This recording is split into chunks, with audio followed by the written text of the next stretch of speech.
Hello everyone, welcome back to just another F1 podcast here on Apex Motorsport. My name is Richard Smyth and we've just had the Canadian Grand Prix, and this is of course Season 3, Episode 10. We finally reached the 10 race podcast mark, and joining me today to discuss it all is of course Ryan. Ryan, welcome back to the podcast, and I say this every week, you should be expecting now your 3-word race review.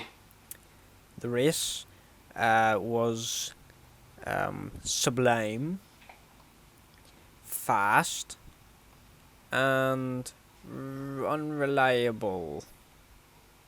Okay, yeah. It was. Well, the Canadian Grand Prix is one of those races that it's always talked about for the amount of overtakes, and it's usually a fairly good race, but I think this year's race was more exciting from a strategic race point of view rather than the on-track stuff, which was still good as well. I think overall it was definitely one of the better races this season. It has been better, but it was definitely a decent enough race. But Ryan, we're going to pick up on your final point there, the unreliability point of view, and we've had this discussion over several podcasts now, the battle reliability of it deciding the title between Red Bull and Ferrari. And we see in every podcast it's jumping between the two. And this week's the turn for the Red Bulls to prove to be the unreliable cars, with Perez's car breaking down. Obviously we know Max Verstappen went on to take victory, and I think Red Bull is at 6 races in a row they've won now, so they've definitely still got the race winning potential and the race winning reliability of a car. But Ryan, do you think maybe Red Bull have sort of been caught out a little bit? Ferrari have had these struggles the past few weeks. Do you think Red Bull have maybe been caught out by focusing now more on the performance side and the reliability side, maybe starting to suffer, or do you think it's just a one-off, that something that they shouldn't need to worry about? I think it's just one of those one-off moments where they have checked things over, and it's just a simple, anything can go wrong with these cars. We've seen it before. Literally on the first lap, on the last lap, unreliability can strike at any point. We've seen it both with Perez and Mick. Mick. It was Mick Schumacher. Yes, he had a power unit problem. So once again, the Ferrari power unit still isn't exactly up to scratch. We seen obviously Ferrari had to take another power unit for this race, because as mentioned before in the previous podcast that I think I predicted right, Charles Leclerc did need that power unit. But no, I think Red Bull, this is just one of the smaller hiccups that we've seen from the start of the year that they maybe just skimmed over again now that they're starting to win again. Be like, well, it's holding up fine now, so, it works. But things can take a quick change in this sport. But I think they've got a good enough buffer now of points that they can afford to make silly mistakes every now and again, and this just happened to be one of them. Obviously you said there Leclerc had to take, it was a new control electronics unit. He's had to take pretty much a new everything, and he's reached his limit for the season, and we're only just over a third of the way through, so there's a lot of races left and inevitably a lot more penalties to come. Ryan, do you think Ferrari are now, as part of their long-term strategy over the season, are going to have to sort of sacrifice a couple of races where they probably know either Red Bull are going to be too strong for them, or a track that overtaking is quite easy to get these engines at the very least in the pool, which they can use going forward? Or do you think it's really going to be a case of push these engines as much as they can, and when one blows, put a new one in and just go full out maximum performance now for the rest of the season? I don't think they can afford to do that. Not in terms of the cost cap or anything like that. As we've heard, there's teams already complaining about the cost cap needing to be increased, which is understandable. But I think that their best strategy, now we know Ferrari's not really good at strategy, but I think their best strategy would be going along the lines of, as you said, maybe taking it a bit more easier and conceding the points at the tracks they know that's going to be Red Bull favoured. So if we have tight, first practice, second practice, third practice with Ferraris are considerably the dominant force, keep the engines tuned up, keep them at full beans, and just send it as fast as you can. Obviously things can happen in the race, so they could end up having a power unit failure again, or a blown tyre, or a very bad pit stop, and all things can change in a race. Like, just because you've outright pace doesn't mean you're going to be the winner of the race, which is what they need.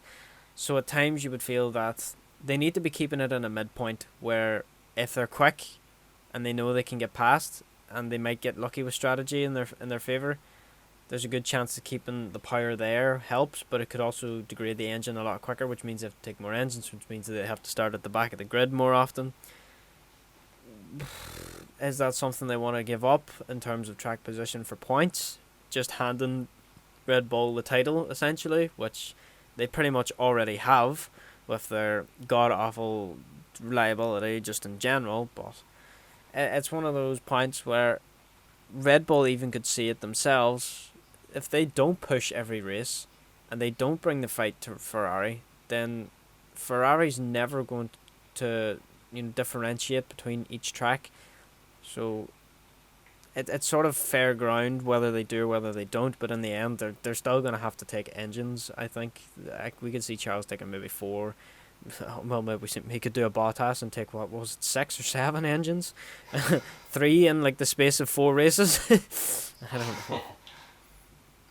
Do you think it'd be a possibility that, especially from Ferrari's point of view, they're going to have to sacrifice one of the titles and go for one or the other, and that's probably going to be the driver's title, because if they're having these reliability issues across both drivers, you're going to have to put all the focus on one driver. Do you think they could do something like that, or do you think they will?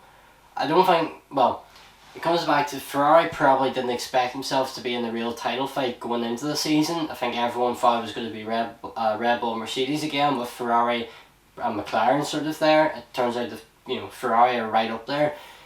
Do you think they may sacrifice one of the titles to win something, or do you think they'll just try to stay in touch in both as long as they can, even if that means it's a double Red Bull one? Well, it's essentially they're going to have to sacrifice the constructors, which would be the more preferable one for them to win. Obviously, that would mean the team has been successful instead of the driver who has taken their car to be the most successful. But in terms of points gained over points lost, there's more points gained in terms of a single driver, which was Charles Leclerc, than there is in the team between him and Carlos Sainz. As we've seen, Sainz has either had just stupidity and put it in the wall, or it's been reliability, same as Leclerc. His has pretty much all been reliability. No, I am stupid yet, but it could come soon. Whether they want to go all out on one thing for maybe the driver's title, because it's probably the only chance they've got at closing points on. They're never going to close points now in the constructors. Red Bulls, even at this point in the season, I think they're too far gone clear. Yes, they could have an awful streak of 3 DNFs, but that's really not going to happen. So it'll be interesting to see what Ferrari end up doing, but I can't see them sacrificing too much. I think they're just going to stay full steam ahead for the next 3 to 4 races and then see what happens. We've seen Carlos Sainz this weekend really taking the fight to Verstappen. He obviously just didn't have enough, but there's a couple, for one, I thought, well, at one point in the race I thought Ferrari had blown it with their pit stop strategies, and then the virtual safety car and the safety cars come out, and all of a sudden it played into Sainz's hands where he had fresher tyres which he could go on attack Verstappen on. Obviously it wasn't enough in the end, but Ryan, do you think that sort of the short amount of time that Sainz was able to battle with Verstappen, do you think that maybe would have fueled him with a little bit of hunger to take that next step to really push for that first race win for him? Because again, we said this last week, we always think of Sainz having a pretty bad season, but his results are actually fantastic. I think he's got 5 top 2 finishes or something like that. His results are really good when he's finished the race. He has had the reliabilities and a few DNFs through crashes, but do you think this is what Sainz really needs to just take that next step to put himself forward for a title fight? Yeah, that race definitely helped boost his confidence massively. I think he will have learned that he can push that car out a little bit more than what he was pushing it, compared to Charles, who was just flat out from the get-go, to say the least. But it's a difficult one with Carlos, because we've seen him last season. He outperformed Charles. He put all his, he had a deck of cards and he put his best hand out and he was smashing it. Compared to Daniel Ricciardo at McLaren, for going into a new team, having a good season, he really did prove that he was, Ferrari material, I should say. Even though he's Spanish, not Italian, but he's still, for Ferrari material. And he's so far he's delivered okay. He hasn't been the worst. It's better than having Mazepin in a car, but you know, he's just on the point where he's close. He's not George Russell close because he's driving that Mercedes too fast. If George was in that Ferrari, we'd have a completely different story on our hands, which I don't think Toto wouldn't be too impressed about. But yeah, Ferrari and their Ferrariness is always going to be a struggle for Carlos to get his fingers wrapped around that steering wheel properly to fully push it. But I think that's going to give him the confidence to be like, right, okay, there is a chance that I can get my first win, and Max will suffer. Yeah, and obviously we know as well that Leclerc started the back of the grid. This is really damage limitation for him, and it took him a while to climb through the pack. He struggled at times, but he had a very good finish. It showed that this Ferrari has the potential to overtake, and whenever virtual safety cars fall kindly and you can climb up the order, these engine penalties might not be the worst thing in the world if you have to take, because both Ferrari and Red Bull so far ahead. Ryan, do you think Leclerc, would you say he had a good race given the circumstances, or do you think he actually he could have done even better? Yeah, no, I think he definitely had potential to push more. Safety cars did sort of half play into his favour. It helped them bunch up closer when things were getting a bit gappy, and obviously the ability that they have to harvest energy and pass is quite good this season. Their energy harvesting and overtaking seems to be quite on point, to say the least. They always seem to have the power to pass whenever they need it, which is what you want unless you're up against Max Verstappen, and then there's really no challenge in it, especially if it's a big long straight, because as we know, the Red Bull is basically the Mercedes of last year, has a lot of straight line speed, which makes no sense because that's where you have the most speed, is when you're in a straight line. They just seem to have a little bit more of this magical straight line speed, which just seems to be an extra few horses somewhere that's they've tuned perfectly to get through the gears. I don't know, Formula 1, crazy. Now I've forgotten the question. Something about Ferrari once again. What is it?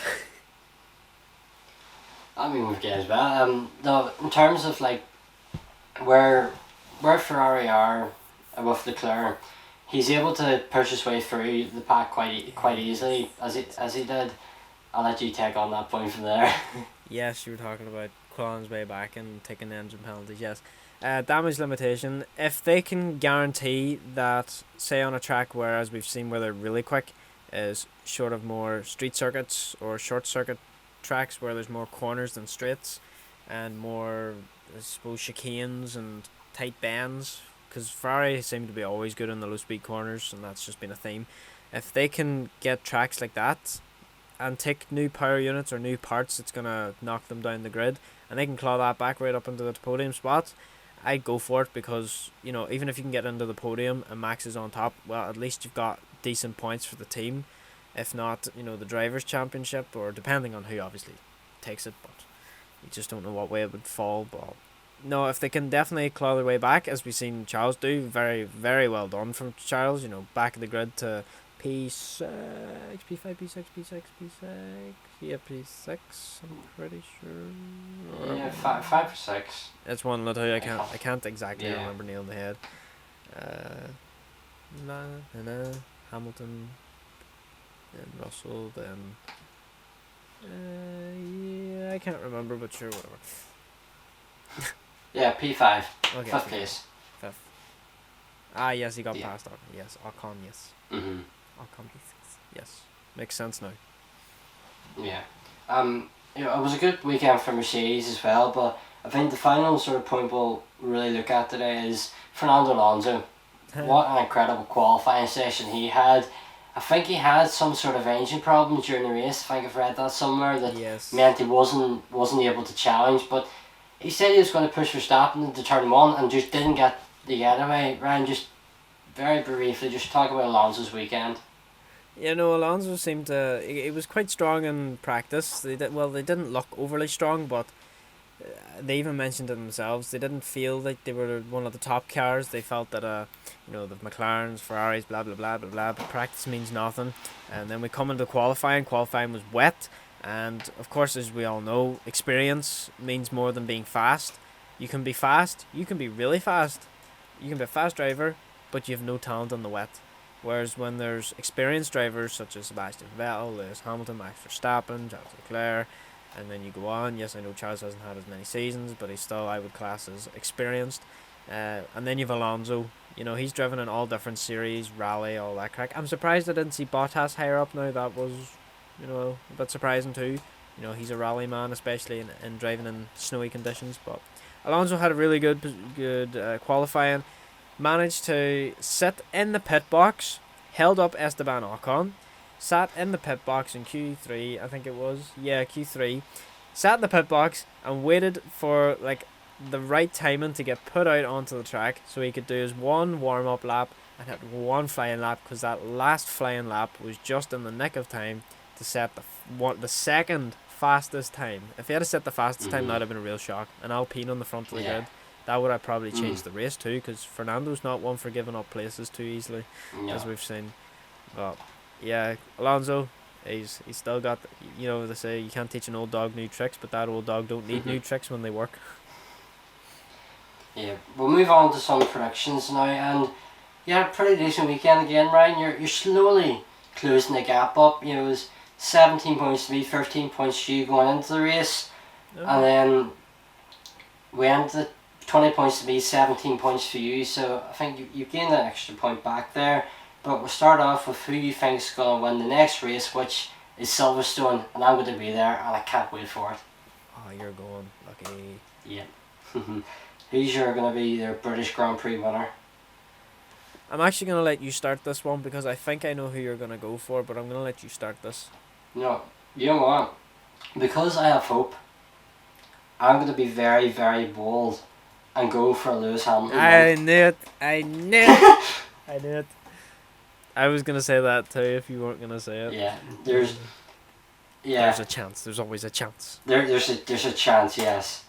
And you know what? For the fact of being bold and the fact of Mercedes being Mercedes and pulling something absolutely ridiculous out of the bag, I think you know who I'm going for.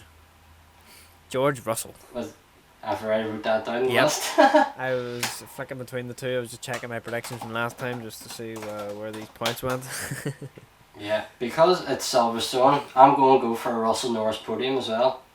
Yeah. Because I said this last year. Remember saying last year, I'm looking forward to seeing Hamilton, Russell, Norris on the podium. All three drivers are having pretty difficult seasons in terms of where their cars are at. But Ryan, throw some common sense into this. And who's going to join Russell in your podium?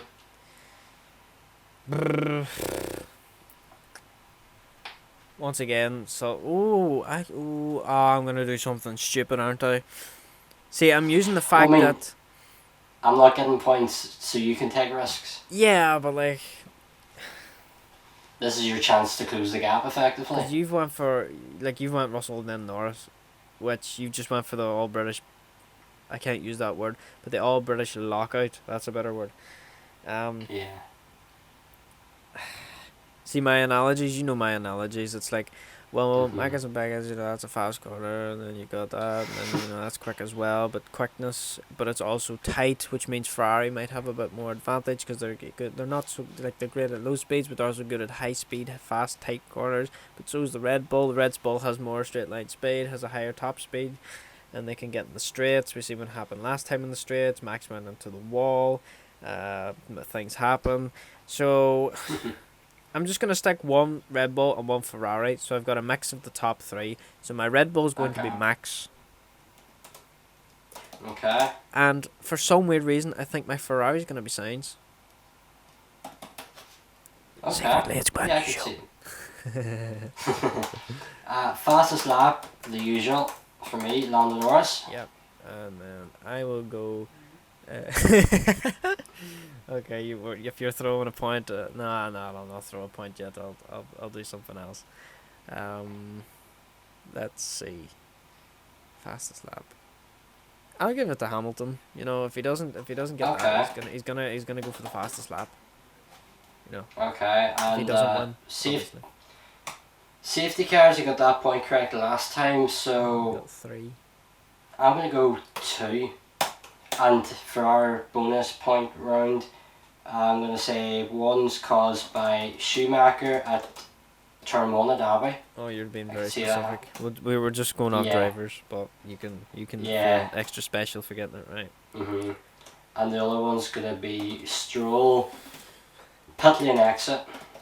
So turn 1 again, but actually no. Stroll's going to go flying off the cops, I reckon.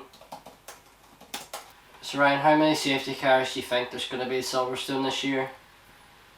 I'm thinking there's only going to be one. I only think there's going to be one, yeah.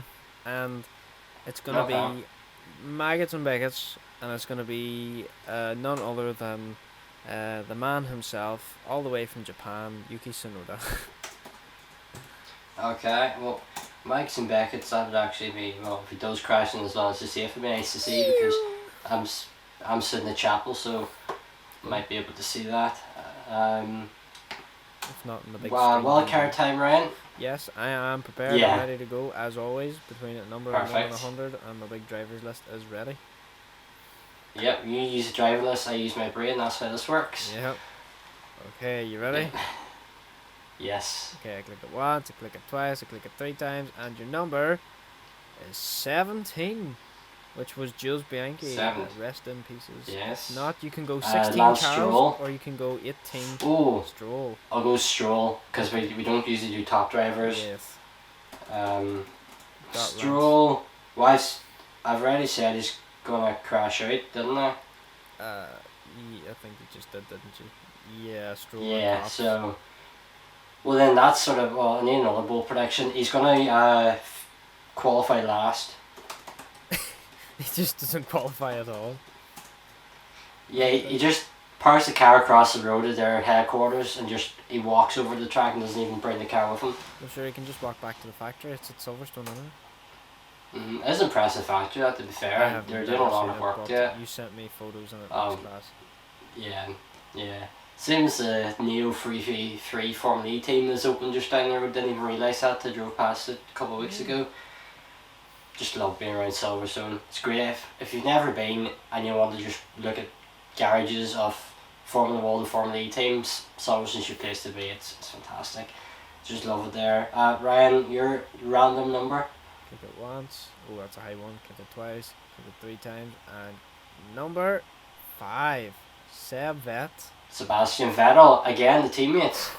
Again, this is, I think, the 3rd time out of 5 we've had teammates. Ooh. And the fact that was spot on too. That was spot on 5. Yeah. That's nice. Yep. Sebastian Vettel. I'm going to say, and I think it's fair enough to say, top 10, yeah? Or is that too much? Yeah, I'll give you that. Or top 9, maybe. Right, we'll go top 9, and we can add it to the pile of things to debate at the end of the season. Should we get that far? Yeah.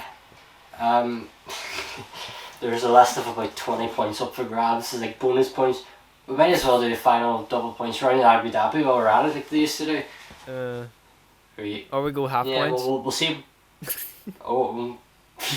Well, the Belgian round will be a half points round to make up for the half points last year. That's what we'll do. That'd be funny. Yeah, that's what we'll do. Or give a point and a half. In memoriam of we'll see what. Grand Prix. Yes. Hopefully we get a run this year. Fingers crossed for that one. Sure, yeah. So yeah, Ryan, any final thoughts before we round out this podcast? No, I think I was right the last time when I said Joe no go. You were. You said you said go Joe go. Oh, and I that did. Was correct. And he finished quite well as well. Because we wrote it down for once. Did I? He got points. Yes. Yeah, I did. He got, Joe go. Yes. So you got points. So. Okay. Oh, a lot of stress in the engine. Ferrari, can they keep the reliability this week? I think. You know what? I'm gonna have confidence. Joe go, or Joe go, Joe go, Joe go. Okay, yes. And it'll be great for him if he can keep this points run up in Silverstone as well. It would be nice to see So, but yeah, as that's going to bring an end to today's podcast. Thank you all so much for watching, listening, wherever you are in the world. We do appreciate your support. And we hope you can join us next time for the podcast around the British Grand Prix. Goodbye.